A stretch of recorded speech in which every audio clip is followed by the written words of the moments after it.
Hi friends, ಎಲ್ರಿಗೂ ನಮಸ್ಕಾರ. Welcome back to my channel. Friends, ನಾನಿವತ್ತು ಚೂಡಿದಾರ್ನ ಟಾಪ್ನ ಕಟಿಂಗನ್ನು ಹೇಳ್ಕೊಡ್ತಾ ಇದ್ದೀನಿ. ಬಿಗಿನರ್ಸ್ ಆಗಿದ್ದರೆ ಎಲ್ಲೂ ವೀಡಿಯೋನ ಸ್ಕಿಪ್ ಮಾಡದೆ ಪೂರ್ತಿ ವಿಡಿಯೋನ ನೋಡಿ. ಬನ್ನಿ ಈಗ ವಿಡಿಯೋ ಸ್ಟಾರ್ಟ್ ಮಾಡೋಣ. ನೋಡಿ ಫ್ರೆಂಡ್ಸ್, ಇದು ಮೇನ್ ಫ್ಯಾಬ್ರಿಕ್ಕು, ಇದು ಲೈನಿಂಗನ್ನು ನಾನು 2 ಮೀಟರ್ ಫ್ಯಾಬ್ರಿಕನ್ನು ತೊಗೊಂಡಿದ್ದೀನಿ. ಯಾವುದೇ ಡ್ರೆಸ್ ನೀವು ಕಟಿಂಗ್ ಮಾಡಬೇಕಾದ್ರೆ 2 ಮೀಟರ್ ಫ್ಯಾಬ್ರಿಕನ್ನು ತೊಗೊಳ್ಬೇಕಾಗುತ್ತೆ. ಸ್ಲೀವ್ಸ್ಗೆ ನೀವು ಲೈನಿಂಗನ್ನು ಹಾಕ್ಕೊಳ್ಬೇಕಾದ್ರೆ 2.25 ಮೀಟರನ್ನು ತೊಗೊಳ್ಬೇಕಾಗುತ್ತೆ. ನೋಡಿ, ನಾನೀಗ ಈ ಬುಕ್ಕಲ್ಲಿ ಈ ಡ್ರೆಸ್ನ ಟಾಪ್ನ ಮೆಜರ್ಮೆಂಟನ್ನು ಬರೆದು ಇಟ್ಕೊಂಡಿದ್ದೀನಿ. ಈ ಮೆಜರ್ಮೆಂಟ್ ಪ್ರಕಾರ ಈಗ ಡ್ರೆಸ್ ಟಾಪ್ನ ಲೈನಿಂಗನ್ನು ಮೊದಲಿಗೆ ಕಟಿಂಗ್ ಮಾಡ್ಕೊಳ್ಳೋಣ. ಈಗ ಮೊದಲಿಗೆ ಲೈನಿಂಗನ್ನು ತಗೊಂಡು ನೋಡಿ ಈ ಥರ ಫೋಲ್ಡ್ ಮಾಡ್ಕೊಳ್ಬೇಕಾಗುತ್ತೆ ನಾವು. ನೋಡಿ, ಇದು ಡಬಲ್ ಲೇಯರಲ್ಲಿದೆ. ಇದನ್ನು ನಾವು ಇನ್ನೊಂದು ಫೋಲ್ಡನ್ನು ಮಾಡ್ಕೊಳ್ಬೇಕು.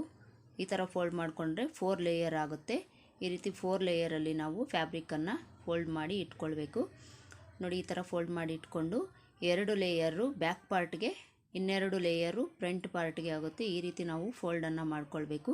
ಈ ಥರ ಫೋಲ್ಡ್ ಮಾಡಿ ಇಟ್ಕೊಂಡು ಓಪನ್ಸ್ ಇರೋದು ಈ ಕಡೆ ಇದೆ, ಫೋಲ್ಡಿಂಗ್ ಇರೋದು ನನ್ನ ಕಡೆನ ಇಟ್ಕೊಂಡಿದ್ದೀನಿ.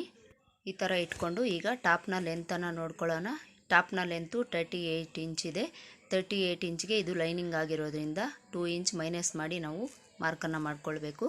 ನೋಡಿ ಫ್ರೆಂಡ್ಸ್, 38 ಇಂಚ್ಗೆ 2 ಇಂಚನ್ನು ಮೈನಸ್ ಮಾಡಿದ್ರೆ 36 ಇಂಚ್ ಬರುತ್ತೆ. 36 ಇಂಚ್ಗೆ ನಾವು ಸ್ಟಿಚಿಂಗ್ಗೋಸ್ಕರ ಮೇಲೆ 1/2 ಇಂಚು, ಕೆಳಗಡೆ 1/2 ಇಂಚ್ಗೆ 1 ಇಂಚ್ ಆ್ಯಡ್ ಮಾಡಿಕೊಂಡು 37 ಇಂಚ್ಗೆ ಮಾರ್ಕನ್ನು ಮಾಡ್ಕೊಳ್ಬೇಕು.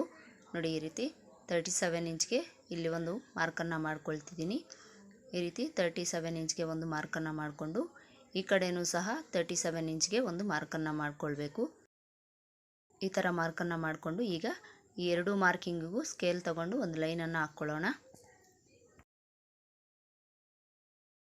ಈಗ chest loose, waist loose, hip ಲೂಸನ್ನು ಮಾರ್ಕಿಂಗನ್ನು ಮಾಡ್ಕೊಳ್ಳೋಣ. ನೋಡಿ, ಈಗ ಟೇಪನ್ನು ಎಡ್ಜಿಂದ ಈ ರೀತಿ ಇಟ್ಕೊಂಡು ಚೆಸ್ಟ್ ಲೂಸನ್ನು 6 ಇಂಚ್ಗೆ ಒಂದು ಮಾರ್ಕನ್ನು ಮಾಡ್ಕೊಳ್ತಿದ್ದೀನಿ.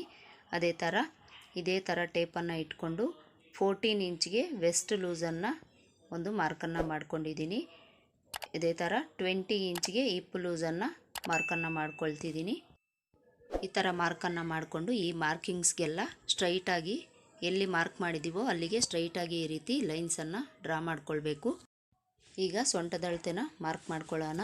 ಅದಕ್ಕೋಸ್ಕರ ನಾವು ಮೆಜರ್ಮೆಂಟ್ನ ಬರೆದಿಟ್ಕೊಂಡಿದ್ದೀವಲ್ಲ, ಇದರಲ್ಲಿ ನಾವು ಚೆಸ್ಟ್ ಲೂಸನ್ನು ನೋಡ್ಕೊಳ್ಬೇಕು. ಇದ್ರ ಚೆಸ್ಟ್ ಲೂಸು 34 ಇಂಚ್ ಇದೆ. 34 ಇಂಚನ್ನು ಡಿವೈಡೆಡ್ ಬೈ 4 ಮಾಡಿಕೊಂಡ್ರೆ ನಮಗೆ 8.5 ಇಂಚ್ ಬರುತ್ತೆ. 8.5 ಇಂಚ್ಗೆ ಒಂದು ಮಾರ್ಕನ್ನು ಮಾಡ್ಕೊಳ್ಬೇಕು. ಇದೇ ಥರ ವೆಸ್ಟ್ ಲೂಸನ್ನು ನೋಡ್ಕೊಳ್ಬೇಕು. ವೆಸ್ಟ್ ಲೂಸು 30 ಇಂಚ್ ಇದೆ. 30 ಇಂಚು ಡಿವೈಡೆಡ್ ಬೈ 4 ಮಾಡಿದ್ರೆ ನಮಗೆ 7.5 ಇಂಚ್ ಬರುತ್ತೆ. 7.5 ಇಂಚ್ಗೆ ಒಂದು ಮಾರ್ಕನ್ನು ಮಾಡ್ಕೊಳ್ಬೇಕು. ಈಗ ಹಿಪ್ ಲೂಸನ್ನು ಮಾರ್ಕ್ ಮಾಡ್ಕೊಳ್ಳೋಣ. ಹಿಪ್ ಲೂಸು 36 ಇಂಚ್ ಇದೆ. 36 ಡಿವೈಡೆಡ್ ಬೈ 4 ಮಾಡಿದ್ರೆ 9 ಇಂಚ್ ಬರುತ್ತೆ. 9 ಇಂಚ್ಗೆ ಹಿಪ್ ಲೂಸನ್ನು ಮಾರ್ಕ್ ಮಾಡ್ಕೊಳ್ತಿದ್ದೀನಿ. ಈ ರೀತಿ 9 ಇಂಚ್ಗೆ ಒಂದು ಮಾರ್ಕನ್ನು ಮಾಡ್ಕೊಳ್ಬೇಕು. ಈ ಥರ ಮಾರ್ಕನ್ನು ಮಾಡಿಕೊಂಡು ಈಗ ಈ ಮಾರ್ಕಿಂಗ್ಸ್ಗೆಲ್ಲ ಈ ಥರ ಸ್ಕೇಲನ್ನು ತಗೊಂಡು ಜಾಯಿಂಟ್ ಮಾಡ್ಕೊಳ್ಬೇಕು. ಈಗ ಬಾಟಮ್ ಮಾರ್ಕಿಂಗನ್ನು ಮಾಡ್ಕೊಳ್ಳೋಣ. ಬಾಟಮ್ನ ವಿಡ್ತು ನಾನು 10 ಇಂಚ್ಗೆ ಮಾರ್ಕನ್ನು ಮಾಡ್ಕೊಳ್ತಿದ್ದೀನಿ. ಈಗ ಈ ಬಾಟಮ್ ಮಾರ್ಕಿಂಗು ಅದೇ ಥರ ಹಿಪ್ ಲೂಸ್ ಮಾರ್ಕ್ ಮಾಡಿದ್ದೀವಲ್ಲ, ಎರಡನ್ನೂ ಜಾಯಿಂಟ್ ಮಾಡ್ಕೊಳ್ಬೇಕು. ಇದಿಷ್ಟು ಆಯ್ತಲ್ಲ. ಈಗ ಇದಕ್ಕೆ ಮಾರ್ಜಿನ್ಗೋಸ್ಕರ 2 ಇಂಚ್ ಎಕ್ಸ್ಟ್ರಾನ ಮಾರ್ಕ್ ಮಾಡ್ಕೊಳ್ಬೇಕು. ನೋಡಿ, ಈ ರೀತಿ ಚೆಸ್ಟ್ ಲೂಸ್ ಹತ್ರ 2 ಇಂಚ್ಗೆ ಒಂದು ಮಾರ್ಕ್ ಮಾಡಿಕೊಂಡು ವೆಸ್ಟ್ ಲೂಸ್ ಹತ್ರ 2 ಇಂಚ್ಗೆ ಒಂದು ಮಾರ್ಕನ್ನು ಮಾಡ್ಕೊಳ್ಬೇಕು. ಹಿಪ್ ಲೂಸ್ ಹತ್ರ ಬಂದರೆ 1 ಇಂಚ್ಗೆ ನಾವು ಮಾರ್ಕನ್ನು ಮಾಡ್ಕೊಳ್ಬೇಕಾಗುತ್ತೆ. ಬಾಟಮ್ ಹತ್ರನೂ ಸಹ 1 ಇಂಚ್ಗೆ ಮಾರ್ಕನ್ನು ಮಾಡ್ಕೊಳ್ಬೇಕು. ಈಗ ಈ ಮಾರ್ಕ್ ಮಾಡಿರೋದನ್ನೆಲ್ಲ ಜಾಯಿಂಟ್ ಮಾಡ್ಕೊಳ್ಬೇಕು.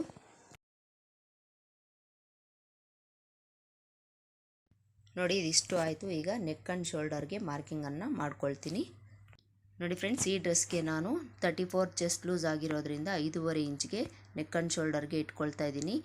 ನಿಮಗೆ 40 ಮೇಲೆ ಏನಾದರೂ ಚೆಸ್ಟ್ ಲೂಸ್ ಇದ್ದರೆ ನೆಕ್ ಆ್ಯಂಡ್ ಶೋಲ್ಡರ್ಗೆ 6 ಇಂಚನ್ನು ಮಾರ್ಕ್ ಮಾಡ್ಕೊಳ್ಬೇಕಾಗುತ್ತೆ. ನಾನಿಲ್ಲಿ 5.5 ಇಂಚ್ಗೆ ಮಾರ್ಕನ್ನು ಮಾಡ್ಕೊಳ್ತಿದ್ದೀನಿ. ಇಲ್ಲಿ 5.5 ಇಂಚ್ಗೆ ಒಂದು ಮಾರ್ಕನ್ನು ಮಾಡಿಕೊಂಡು ಅದೇ 5.5 ಇಂಚು ಇಲ್ಲೂ ಸಹ ಚೆಸ್ಟ್ ಲೂಸ್ ಹತ್ರ ಮಾರ್ಕನ್ನು ಮಾಡ್ಕೊಳ್ಬೇಕು. ಈ ರೀತಿ ಮಾರ್ಕನ್ನು ಮಾಡಿಕೊಂಡು ಈಗ ಆರ್ಮೋಲ್ ಲೆಂತನ್ನು 6 ಇಂಚ್ಗೆ ಒಂದು ಮಾರ್ಕನ್ನು ಮಾಡ್ಕೊಳ್ತಿದ್ದೀನಿ. ಈ ರೀತಿ ಮಾರ್ಕನ್ನು ಮಾಡಿಕೊಂಡು ಇದಕ್ಕೆ ಲೈನ್ಸನ್ನು ಡ್ರಾ ಮಾಡ್ಕೊಳ್ಳೋಣ. ಈಗ ಈ ರೀತಿ ಎಲ್ ಶೇಪಲ್ಲಿ ಒಂದು ಲೈನ್ಸನ್ನು ಡ್ರಾ ಮಾಡಿಕೊಂಡು ಈಗ ಆರ್ಮೋಲ್ ರೌಂಡ್ಗೋಸ್ಕರ 1.5 ಇಂಚ್ಗೆ ಒಂದು ಮಾರ್ಕನ್ನು ಮಾಡ್ಕೊಳ್ತಿದ್ದೀನಿ. ಈ ರೀತಿ 1.5 ಇಂಚ್ಗೆ ಒಂದು ಮಾರ್ಕನ್ನು ಮಾಡಿಕೊಂಡು ಇಲ್ಲೊಂದು ಈ ರೀತಿ ಸೆಂಟರ್ಗೆ ಒಂದು ಲೈನನ್ನು ಹಾಕ್ಕೊಳ್ಬೇಕು. ಈ ರೀತಿ ಹಾಕ್ಕೊಂಡು ಈಗ ಕರ್ವ್ ಸ್ಕೇಲನ್ನು ತಗೊಂಡು ಇದಕ್ಕೆ ರೌಂಡ್ ಶೇಪನ್ನು ಕೊಡಬೇಕು. ಈ ರೀತಿ ನೋಡಿ, ಈ ರೀತಿ ನಾನು ಒಂದು ರೌಂಡ್ ಶೇಪನ್ನು ಕೊಟ್ಟಿದ್ದೀನಿ. ಇದಿಷ್ಟು ಆದಮೇಲೆ ಈಗ ನೆಕ್ನ ವಿಡ್ತು 2.25 ಇಂಚಿಗೆ ನಾನು ಇಡ್ತಾ ಇದ್ದೀನಿ. 2.25 ಇಂಚಿಗೆ ಒಂದು ಮಾರ್ಕನ್ನು ಮಾಡ್ಕೊಳ್ತಿದ್ದೀನಿ. ಈ ರೀತಿ 2.25 ಇಂಚಿಗೆ ಒಂದು ಮಾರ್ಕನ್ನು ಮಾಡಿಕೊಂಡು ನೆಕ್ನ ಲೆಂತನ್ನು ಮಾರ್ಕ್ ಮಾಡ್ಕೊಳ್ಳೋಣ. ನೆಕ್ನ ಲೆಂತು ನಾನು 6 ಇಂಚಿಗೆ ಇಡ್ತಾ ಇದ್ದೀನಿ. 6 ಇಂಚಿಗೆ ಒಂದು ಮಾರ್ಕನ್ನು ಮಾಡಿಕೊಂಡು ಈಗ ಇಲ್ಲೊಂದು ಲೈನನ್ನು ಹಾಕ್ಕೊಳ್ತೀನಿ. ಈ ರೀತಿ ಒಂದು ಲೈನನ್ನು ಹಾಕ್ಕೊಂಡು ಈಗ ಇಲ್ಲಿ 2.25 ಇಂಚ್ ಇಟ್ಟಿದ್ದೀವಲ್ಲ, ಅದೇ 2.25 ಇಂಚು ಇಲ್ಲೂ ಸಹ ಮಾರ್ಕ್ ಮಾಡಿಕೊಂಡು ಇದಕ್ಕೆ ಒಂದು ಲೈನನ್ನು ಡ್ರಾ ಮಾಡ್ಕೊಳ್ತೀನಿ. ಈಗ ಇದಕ್ಕೆ ಸಿಂಪಲ್ಲಾಗಿ ಒಂದು ರೌಂಡ್ ನೆಕ್ಕನ್ನು ನಾನು ಕೊಡ್ತಾ ಇದ್ದೀನಿ. ನೀವು ಬೇಕಿದ್ದರೆ ಯಾವ ಡಿಸೈನ್ ಬೇಕಾಗಿದ್ದರೂ ನೀವು ಮಾಡ್ಕೊಳ್ಬಹುದು.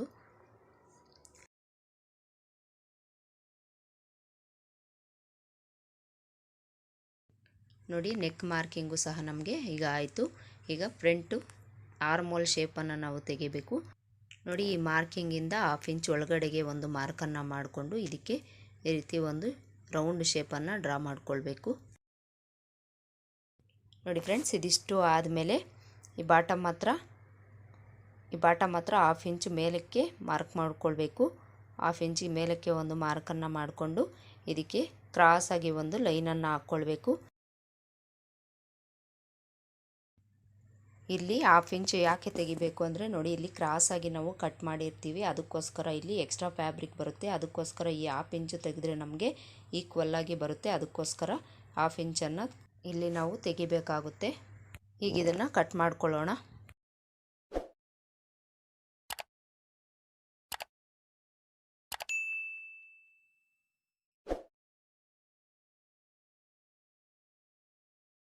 ಈ ಆರ್ಮಲ್ ಹತ್ರ ಕಟ್ ಮಾಡೋವಾಗ ನಾವು ಬ್ಯಾಕ್ ಪಾರ್ಟ್ ಶೇಪನ್ನು ಕಟ್ ಮಾಡ್ಕೊಳ್ಬೇಕು. ಫ್ರಂಟ್ ಪಾರ್ಟು ಯಾವುದೇ ಕಾರಣಕ್ಕೂ ಕಟ್ ಮಾಡಬಾರ್ದು.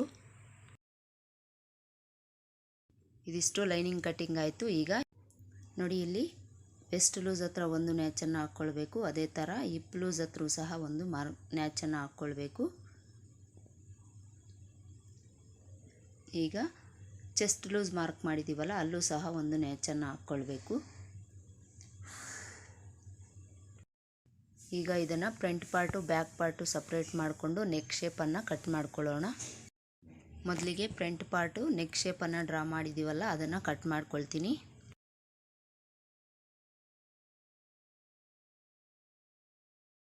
ಅದೇ ಥರ ಫ್ರಂಟ್ ಪಾರ್ಟಲ್ಲಿ ಆರ್ಮೋಲ್ ಶೇಪು ಸಹ ಕಟ್ ಮಾಡ್ಕೊಳ್ಬೇಕು.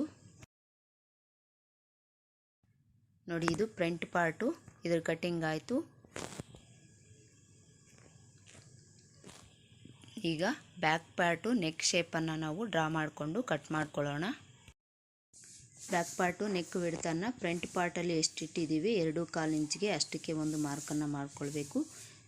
ಬ್ಯಾಕ್ ನೆಕ್ ಲೆಂತನ್ನು ನಿಮಗೆ ಎಷ್ಟು ಬೇಕೋ ಅಷ್ಟನ್ನು ಇಟ್ಕೊಳ್ಬೋದು. ನಾನಿಲ್ಲಿ 7 ಇಂಚ್ಗೆ ಒಂದು ಮಾರ್ಕನ್ನು ಮಾಡ್ಕೊಂಡಿದ್ದೀನಿ.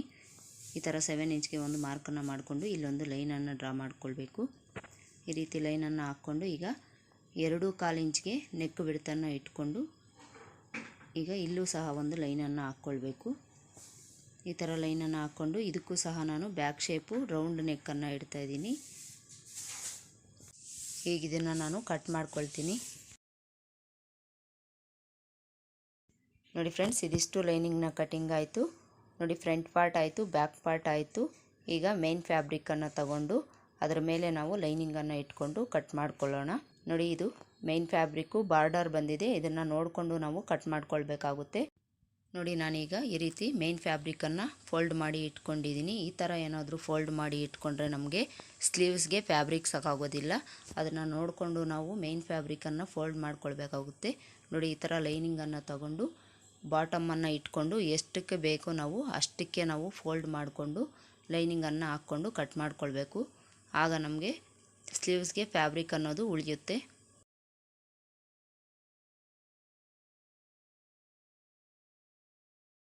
ನೋಡಿ, ನಾನೀಗ ಮೇನ್ ಫ್ಯಾಬ್ರಿಕನ್ನು ಈ ರೀತಿ ಫೋಲ್ಡ್ ಮಾಡಿ ಇಟ್ಕೊಂಡಿದ್ದೀನಿ. ಈ ಕಡೆ ನಮಗೆ ಸ್ಲೀವ್ಸ್ಗೆ ಇಷ್ಟು ಫ್ಯಾಬ್ರಿಕ್ ಉಳಿದಿದೆ. ಇದರಲ್ಲಿ ನಾವು ಸ್ಲೀವ್ಸನ್ನು ಕಟ್ ಮಾಡ್ಕೊಳ್ಬೋದು. ನೋಡಿ, ಮೇನ್ ಫ್ಯಾಬ್ರಿಕ್ಕು ನಮಗೆ 4 ಲೇಯರಲ್ಲಿದೆ. 4 ಲೇಯರನ್ನು ಇಟ್ಕೊಂಡು ಈಗ ಲೈನಿಂಗನ್ನು ಇದ್ರ ಮೇಲೆ ಇಟ್ಕೊಂಡು ಕಟ್ ಮಾಡ್ಕೊಳ್ಳೋಣ. ಇಲ್ಲಿ ಒಂದು ವಿಷಯ ನೆನಪಲ್ಲಿ ಇಟ್ಕೊಳ್ಬೇಕು, ಬ್ಯಾಕ್ ಪಾರ್ಟನ್ನು ತಗೊಂಡು ನಾವು ಮೇನ್ ಫ್ಯಾಬ್ರಿಕ್ ಮೇಲೆ ಹಾಕ್ಕೊಂಡು ಕಟ್ ಮಾಡ್ಕೊಳ್ಬೇಕು.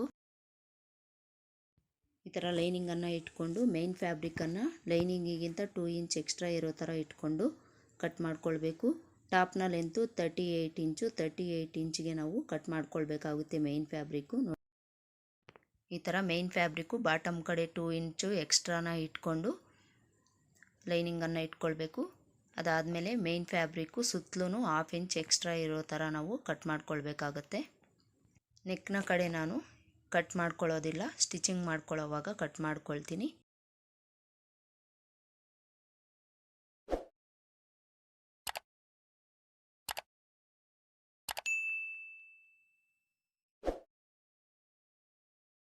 ನೋಡಿ ಫ್ರೆಂಡ್ಸ್, ಈ ಥರ 1/2 ಇಂಚು ಮೇನ್ ಫ್ಯಾಬ್ರಿಕ್ ಎಕ್ಸ್ಟ್ರಾ ಇರೋ ಥರನೇ ನಾವು ಕಟ್ ಮಾಡ್ಕೊಳ್ಬೇಕಾಗುತ್ತೆ. ನೋಡಿ ಇದು ಇಷ್ಟ ಆಯಿತು.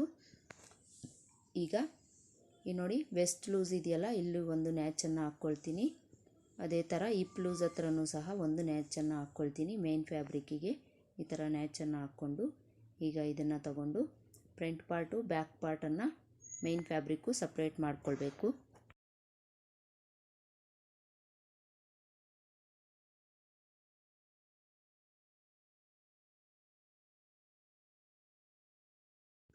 ನೋಡಿ ಇದಿಷ್ಟು ಫ್ರಂಟ್ ಪಾರ್ಟ್ ಆಯಿತು, ಬ್ಯಾಕ್ ಪಾರ್ಟ್ ಆಯಿತು. ಈಗ ಸ್ಲೀವ್ಸನ್ನು ಕಟ್ ಮಾಡ್ಕೊಳ್ಳೋಣ. ಮೇನ್ ಫ್ಯಾಬ್ರಿಕಲ್ಲಿ ಸ್ಲೀವ್ಸ್ಗೆ ಯಾವುದೇ ಥರ ಲೈನಿಂಗನ್ನು ನಾನು ಹಾಕ್ತಾಯಿಲ್ಲ, ಮೇನ್ ಫ್ಯಾಬ್ರಿಕಲ್ಲೇ ನಾವು ಸ್ಲೀವ್ಸನ್ನು ಕಟ್ ಮಾಡ್ಕೊಳ್ಳೋಣ. ನೋಡಿ ಫ್ರೆಂಡ್ಸ್, ಈ ಬಾರ್ಡರ್ ಬಂದಿದೆಯಲ್ಲ, ಇದನ್ನು ನಾನು ಹ್ಯಾಂಡ್ಸ್ನ ಓಪನಿಂಗ್ ಕಡೆಗೆ ಹಾಕ್ಕೊಳ್ತಾ ಇದ್ದೀನಿ. ನೋಡಿ ಈ ಬಾರ್ಡರನ್ನು ಈ ಕಡೆ ಇಟ್ಕೊಂಡು ಈ ರೀತಿ ಒಂದು ಫೋಲ್ಡನ್ನು ಮಾಡ್ಕೊಂಡಿದ್ದೀನಿ. ಈಗಿದು 4 ಲೇಯರ್ ಫ್ಯಾಬ್ರಿಕ್ ಆಯಿತು. ಇದನ್ನು ನಾವೀಗ 3/4 ಹ್ಯಾಂಡ್ಸನ್ನು ನಾವು ಈಗ ಮಾರ್ಕಿಂಗ್ ಮಾಡಿ ಕಟ್ ಮಾಡ್ಕೊಳ್ಳೋಣ. ಈಗ ನಾವು ಸ್ಲೀವ್ಸ್ನ ಮೆಜರ್ಮೆಂಟನ್ನು ನೋಡ್ಕೊಳ್ಳೋಣ. ಸ್ಲೀವ್ಸ್ನ ಲೆಂತು 16 ಇಂಚಿದೆ. 16 ಇಂಚ್ಗೆ ನಾವು 1 ಇಂಚನ್ನು ಆ್ಯಡ್ ಮಾಡಿಕೊಂಡು ಮಾರ್ಕನ್ನು ಮಾಡ್ಕೊಳ್ಬೇಕು. 16 ಇಂಚ್ಗೆ 1 ಇಂಚನ್ನು ಆ್ಯಡ್ ಮಾಡಿಕೊಂಡ್ರೆ 17 ಇಂಚ್ ಆಗುತ್ತೆ. 17 ಇಂಚ್ಗೆ ಒಂದು ಮಾರ್ಕನ್ನು ಮಾಡ್ಕೊಳ್ತೀನಿ. ನೋಡಿ ಇಲ್ಲಿ 17 ಇಂಚ್ಗೆ ಒಂದು ಮಾರ್ಕನ್ನು ಮಾಡಿಕೊಂಡು ಇಲ್ಲೂ ಸಹ 17 ಇಂಚ್ಗೆ ಒಂದು ಮಾರ್ಕನ್ನು ಮಾಡಿಕೊಳ್ಬೇಕು. ಈಗ ಇದಕ್ಕೆ ಸ್ಟ್ರೈಟಾಗಿ ಒಂದು ಲೈನನ್ನು ಹಾಕ್ಕೊಳ್ತೀನಿ. ಫ್ರೆಂಡ್ಸ್, ಇಲ್ಲೊಂದು ಕ್ಲಿಪ್ಪಿಂಗ್ ಮಿಸ್ ಆಗಿದೆ, ಅದಕ್ಕೋಸ್ಕರ ವಾಯ್ಸ್ ಓವರನ್ನು ಕೊಡ್ತಾ ಇದ್ದೀನಿ. ಸ್ಲೀವ್ಸ್ನ ಡೌನಿಂಗನ್ನು 3 ಇಂಚ್ಗೆ ಒಂದು ಮಾರ್ಕ್ ಮಾಡಿಕೊಂಡು ಒಂದು ಲೈನನ್ನು ಹಾಕ್ಕೊಂಡಿದ್ದೀನಿ. ಅದೇ ಥರ ಆರ್ಮೋಲ್ ಲೂಸನ್ನು 8 ಇಂಚ್ಗೆ ಒಂದು ಮಾರ್ಕನ್ನು ಮಾಡ್ಕೊಂಡಿದ್ದೀನಿ. ಇಲ್ಲಿಂದ 1.5 ಇಂಚ್ಗೆ ಒಂದು ಮಾರ್ಕನ್ನು ಮಾಡಿಕೊಂಡು ಆರ್ಮೋಲ್ ಲೂಸು 8 ಇಂಚಿಗೆ ಮಾರ್ಕ್ ಮಾಡಿದ್ದೀವಲ್ಲ, ಅಲ್ಲಿಗೆ ಈ ರೀತಿ ಒಂದು ಆರ್ಮೋಲ್ ಶೇಪನ್ನು ನಾನು ಕೊಟ್ಟಿದ್ದೀನಿ. ಈ ಥರ ಆರ್ಮೋಲ್ ಶೇಪನ್ನು ಕೊಟ್ಟು ಈಗ ಇಲ್ಲಿ ಮಾರ್ಜಿನ್ಗೋಸ್ಕರ 2 ಇಂಚ್ ಎಕ್ಸ್ಟ್ರಾನ ಇಟ್ಕೊಳ್ಬೇಕು. ನೋಡಿ ಇಲ್ಲಿ 2 ಇಂಚ್ ಎಕ್ಸ್ಟ್ರಾ ಇಲ್ಲ, 1 ಇಂಚು 1.5 ಇಂಚ್ ಇದೆ. ಇಷ್ಟೇ ಸಾಕಾಗುತ್ತೆ ನಮಗೆ. ಇಲ್ಲಿ ಹ್ಯಾಂಡ್ಸ್ ಲೂಸನ್ನು ಸಹ ನಾನು ಮಾರ್ಕ್ ಮಾಡ್ಕೊಂಡಿದ್ದೀನಿ. ಹ್ಯಾಂಡ್ಸ್ ಲೂಸು 5 ಇಂಚಿಗೆ ಇಟ್ಕೊಂಡು ಮಾರ್ಕ್ ಮಾಡ್ಕೊಂಡಿದ್ದೀನಿ. ಈಗ ಇದಕ್ಕೆ ಒಂದು ಲೈನನ್ನು ಹಾಕ್ಕೊಳ್ತೀನಿ.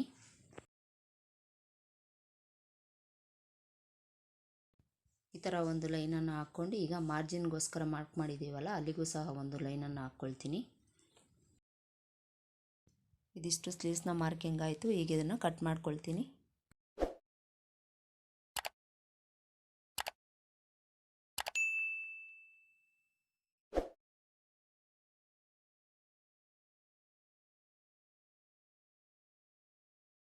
ಈ ಥರ ಕಟ್ ಮಾಡಿಕೊಂಡು ಈಗ ಈ ಆರ್ಮೋಲ್ ಲೂಸ್ ಮಾರ್ಕ್ ಮಾಡಿದ್ದೀವಲ್ಲ, ಇಲ್ಲಿಗೆ ಒಂದು ನ್ಯಾಚನ್ನು ಹಾಕ್ಕೊಳ್ತೀನಿ. ಈ ಥರ ನ್ಯಾಚನ್ನು ಹಾಕ್ಕೊಂಡು ಈಗ ಇಲ್ಲೂ ಸಹ ಸೆಂಟರ್ಗೆ ಒಂದು ನ್ಯಾಚನ್ನು ಹಾಕ್ಕೊಳ್ತೀನಿ.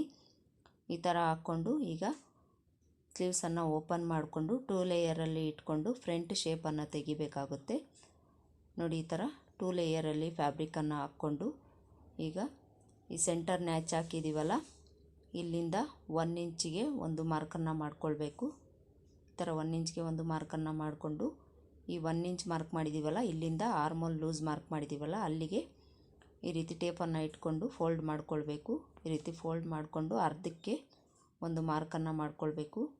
ಈ ರೀತಿ ಅರ್ಧಕ್ಕೆ ಒಂದು ಮಾರ್ಕನ್ನು ಮಾಡಿಕೊಂಡು ಆರ್ಮೋಲ್ ಶೇಪ್ಗೋಸ್ಕರ 1/2 ಇಂಚನ್ನು ಮಾರ್ಕ್ ಮಾಡಿಕೊಂಡು ಇದನ್ನು ನಾವು ಈ ರೀತಿ ಒಂದು ಕ್ರಾಸಾಗಿ ಒಂದು ಲೈನನ್ನು ಹಾಕ್ಕೊಂಡು ಇದನ್ನು ಈಗ ಕಟ್ ಮಾಡ್ಕೊಳ್ಬೇಕು.